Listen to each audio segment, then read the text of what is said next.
here is my profile again. If I go to the home page of the career site, which I've bookmarked, we should now see a new tab along the top of the screen. And this tab is called My Offers. So the My Offers tab will only display if there's an offer available for viewing.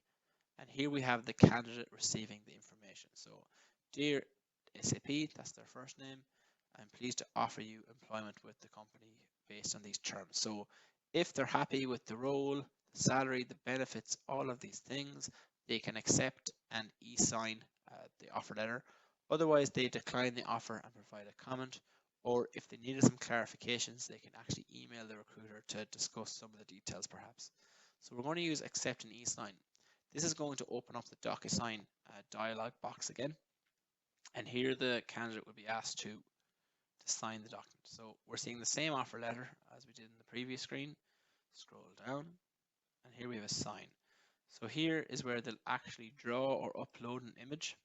So here you have one here, look, SAP Test Training 1, or they can use their mouse to draw it, so they can go SAP and sign their name. So SAPT, let's call it.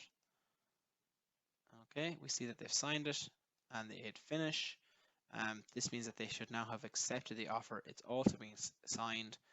So this candidate is now due to be hired into the system. So let's continue here. Now, what I'm going to do next is I'm going to change persona again. We are going to become the recruiter. So Tessa Walker is checking the application. So we just need to refresh this page. So I'm going to hit refresh, and we should see that that portlet is now updated. We're going to see that the offer was viewed and it was accepted and it is e-signed. So let's just open up SAP Test Candidate 1. Yeah, we can see that it's accepted and the e-signature is completed. So if I click on e-signature offer, this should open here on the screen, an offer letter.